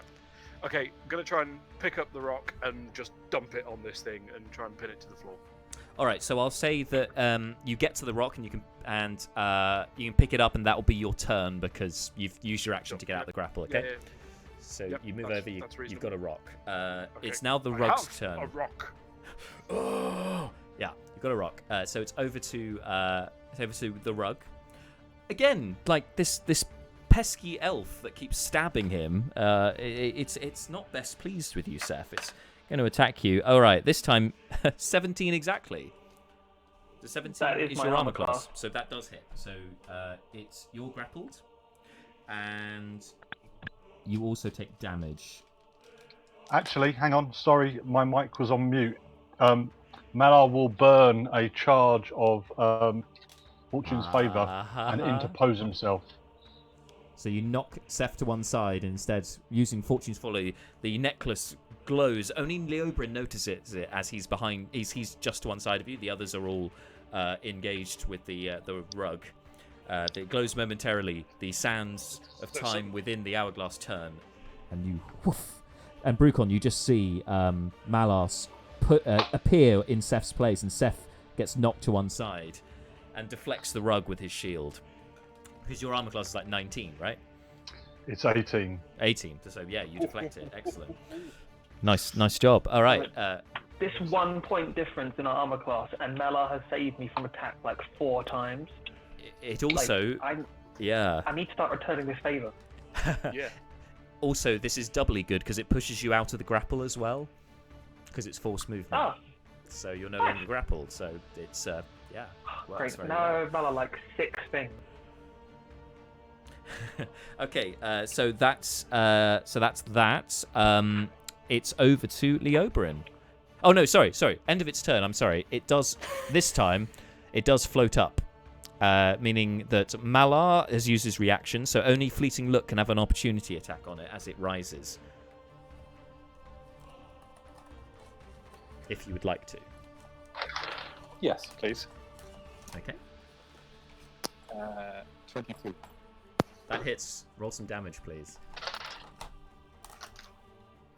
6. Describe to us how you stop this rug mid-flight. Yes, do describe to us how you kill an inanimate object. Flip to the ground and delicately fold it as many times as possible, and then hand it slap. Very nice, very nice. So you stopped it in its tracks, wham, and just down it goes, and you feel the buzz of sort of thunderous almost electrical energy coming from this from the hammer as you do so, and it's feels very satisfying. Rolling Out says this virtual tabletop looks surprisingly lifelike. Yes, I'm sure it does. Because it is a real one, as you know. But I appreciate the humor nonetheless. Okay, so that's that over with. You managed to stop the rug. Now, let me just change the music to something a bit less combat-like. So, as for the rest of you, now that now the combat has ceased and everything has returned to quiet within this chamber, you can take a moment and you notice that this rug, actually, as well as the kind of it's kind of Persian style in its decoration, and there also appears to be writing kind of interweaved into it. Who in your group speaks Draconic? Ooh. The Fleeting one look. person that isn't with us. Right, but Fleeting does as well. Yeah. Dan was just saying. Great. Okay, so Fleeting, can you make a perception check for me, please? 14. It's good enough. It's good enough. So you start examining the rug as you go to fold it. You kind of notice this writing, and one word sticks out above the rest. It says the Deceiver.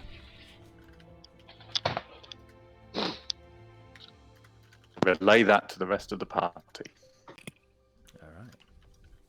So you saying it. So in common, you'll be saying it says the Deceiver on it. As you say, the Deceiver. Okay, and as you say that, the rug then, and Leobryn, you see the magic kind of revive into it once again, and it just starts floating started up calmly. again. It just starts floating calmly after he says the Deceiver, and it's just floating there ready, just waiting for you. Fleeting, did you control it this whole time? Yes. I cannot tell a lie. It was always mine. What did you do to it? Like Leobryn is very excited by this, having thought it was one of these before, and is just going to run over and just like stand on it. Yep. Just like and step right onto it. You can step onto it, and you see everyone else. You just see Leobryn step onto it. The rug continues to hover about a foot off the ground, and Leobryn is just standing there on it, happy as Larry, bobbing a little bit as it's kind of the wave-like motion as it hovers there. Ladies and gentlemen, boys and girls, children of all ages, please behold the amazing levitating Leobryn. And Is then that- the music changes again. I say Deceiver. Once when Leo's flying on it, you just say Deceiver again. I mean, if you guys start traveling with this and don't all break into song, I'm going to be severely disappointed. Like everybody, And 3, a 1, 2, 1. and a 2, I and can a... show you the world, shining, shimmering. I'm gonna stop now. Oh, not just I'm the gonna line. bring in Okay. full-on musical number. Yeah. Yes, exactly, with those dice. So shiny. Very nice, thank so you. shiny. All right. So if I say Deceiver again, does it stop flying and Leo fall? Yes. How far? Only a foot. It was only floating a foot. Okay. up. So you just... Good. And then I say Deceiver again. And it's up again. And Leobryn's like, whoa! And you have to maintain your balance. You Deceiver. Seth? No. Deceiver. Okay. I'm testing it. Leobryn, you need to Seth? make a dexterity saving throw, please.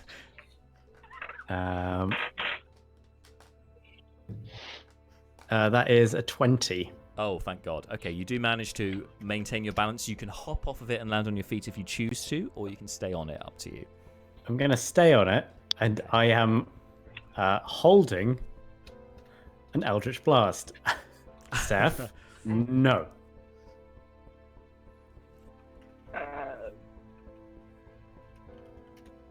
We have a magic carpet, which we will use to cross this chasm and find How our missing friend and How party many of member. us- How many of us do you think it can hold at once? Let's So- find out. We're over the ground. How big now. is it? Okay, so it takes up about. You can- Go on. It looks like you can comfortably fit 4 creatures on it. In terms of the weight, you can make an investigation check, Leobrin and Brucon, as you ask the question. I didn't. Sure, I'll investigate. Oh, no, I didn't. Never mind.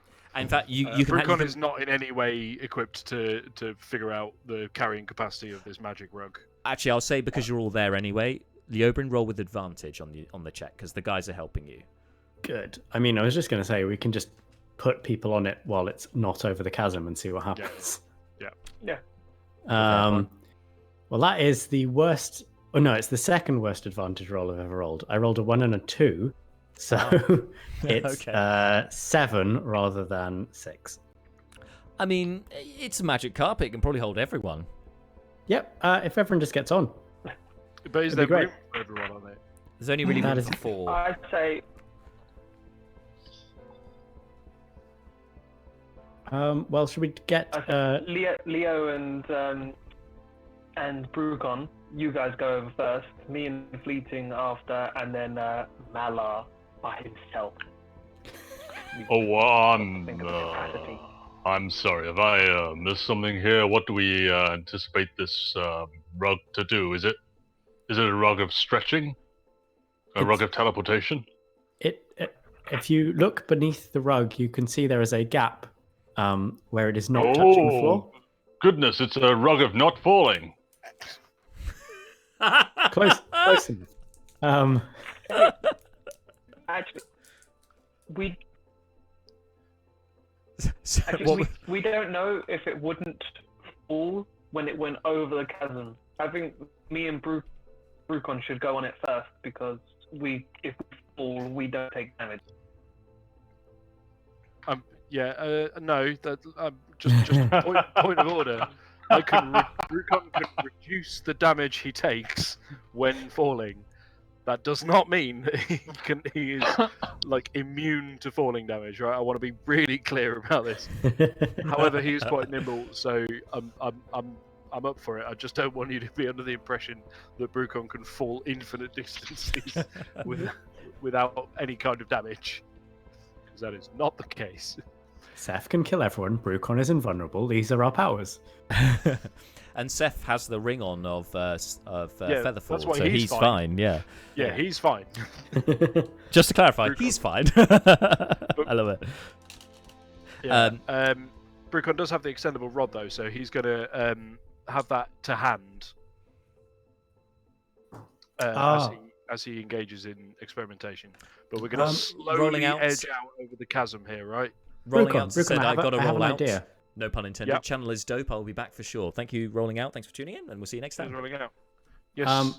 If you hold on to one of your ropes and we hold on to the other end, yes. and this Yes. drops, you will be attached to us. Yes. Very good point. Okay. Yep. So Brucon will pull out the rope and toss it to Malar on strength grounds, or well, Yep. size disparity grounds. Malar is a rock. He's a big old boulder. So you've chucked 50 feet, one end of the 50-foot rope to Malar, and you're holding the other end. Yeah. Okay. Just the two of you on the rug, right? Yeah. Yes. Okay, so- Seth. Okay. James can hear. He can't currently talk, apparently. Ooh, okay.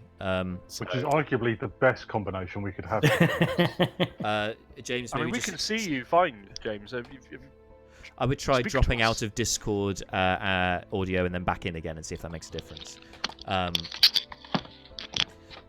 Okay, so you two are going to get on the rug and you wait there as it hovers, and then after about a minute, it starts to ascend, and the two of you, it's then sort of gradually just starts floating over the chasm, and you can see the smoke below in the chasm. It seems it's obscures you cannot see the bottom of the floor even with your dark vision. The smoke heavily obscures the area below. You can't see the ground below, and you can, as it continues across, you start to see on the horizon there is a light it's a light source some sort of open flame of some variety, illuminating. It looks like an open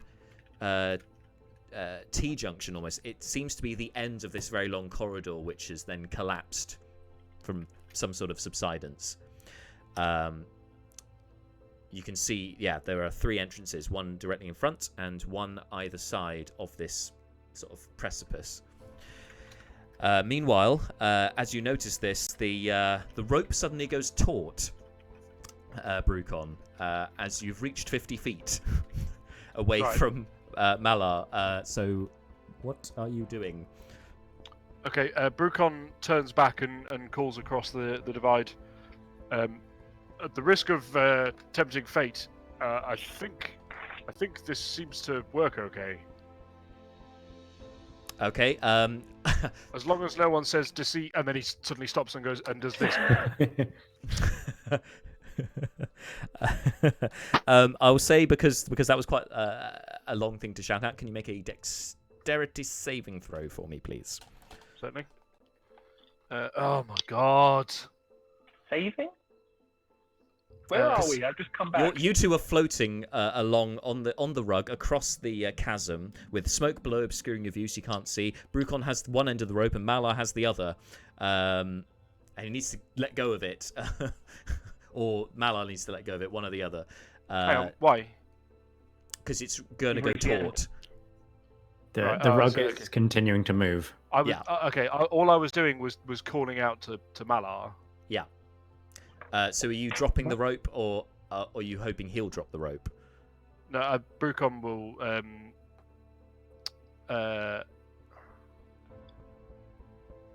How far away is the other side, roughly? You're about halfway, so another 50 feet. Right. Malar drops the rope. Yeah. Okay. Okay, you can drop the rope. That's fine. And the rope, you just see it sort of disappears. Your end disappears into the smoke below as it kind of swings towards where the other two are. And actually, as you see the kind of smoke parts briefly for a second, the 3 of you left on the corridor side, you hear some commotion coming from below, beyond the smoke, down the chasm. It's a voice shouting out in anger, and you see a sudden blaze of fire from the smoke. You can see the general area. You cannot see exactly who it is because of the obscurement from the smoke. Do me and Brucon see this? You and Brucon, you see the flash of fire as well. Yeah. Can we make a perception check to see if we can hear what was being said? Yeah, sure. Roughly? You two, you and Brucon have disadvantage. The rest of you just a straight roll. I'm going to burn my inspiration. Oh, did you say disadvantage? Oh. Disadvantage for the two of you on the rug, and just a normal roll for the rest of you. Sorry, I got a natural 20 and I got excited, and then I heard the word disadvantage. Oh. I've Sorry, apparently Bowen. got cast dice, so that's fine. 15 is Brucon's perception roll with disadvantage. Rolled a 12 Nice. and a 13. Same. 15. Okay. Malar has 16. No, wait, hang on, 18. 18. Great. The two of you on the rug, you get a sense. You hear a noise. It's a voice. It sounds female, but it's hard to pick out who this would be at this point. For the 3 of you on the shore, 18, and for the Leobrin was less than that. What did you get, Fleeting Look? 16. 16. Okay, so Malar, instantaneously you recognize this voice as Naeris.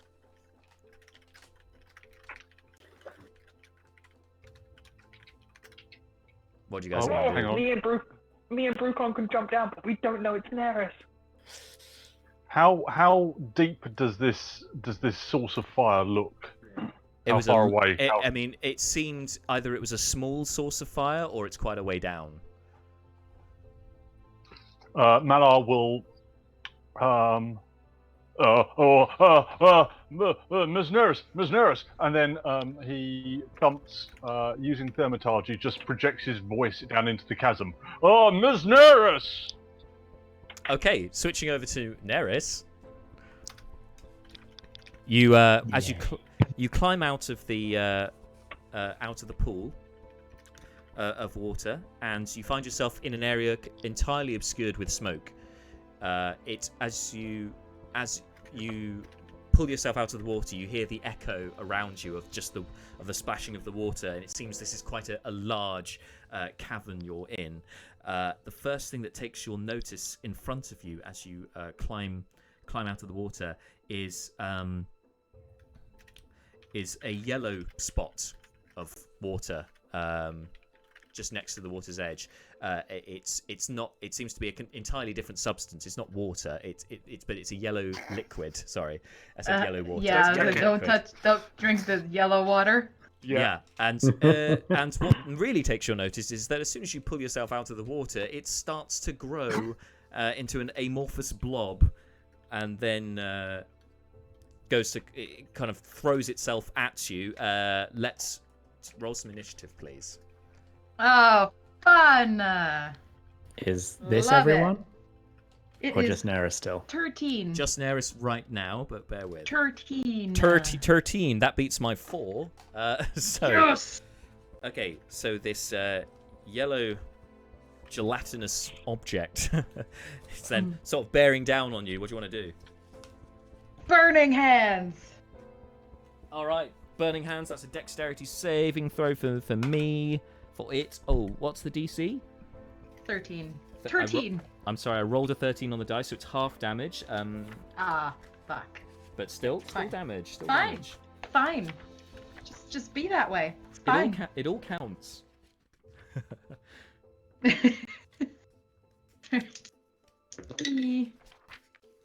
Well, that is, if I could do math, that is 2 6s and a 4. That is 16, right? Yes.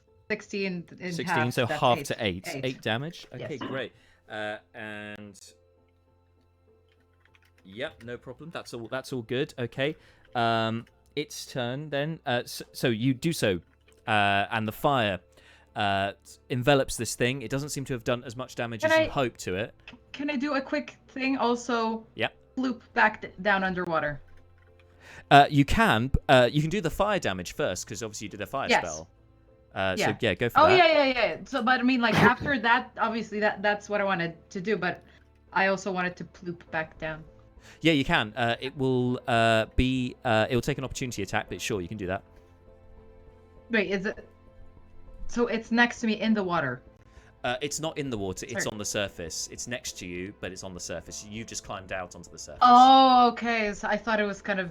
Yeah, never mind. It's trying to blend in with the water. It seemed, but it's not actually in the water. Okay, then never mind. Thank you. Sorry, I misunderstood that. That's my fault, my wording. So do that fire damage with your as your body sort of becomes fire, becomes flame. It's just flaming merfolk. Yeah. 3. That was a pretty nice. damn good roll. That's nice. That's nice. Is alter self concentration? I can't remember. It is no. Okay, cool. No problem. It doesn't say concentration. No. So as you go to move away and jump into the water, first thing you hear. It is concentration. Is it? I can't. Okay. Thank you. So. Yeah, there we go. Sorry, Okay, my bad. Where it shows up that it's concentration is very variable with all the apps and Yeah. stuff, but it is I- concentration spell. On D&D Beyond, I actually had to click into the spell to see it. Handy. Well, no worries, because its opportunity attack misses you with a 9.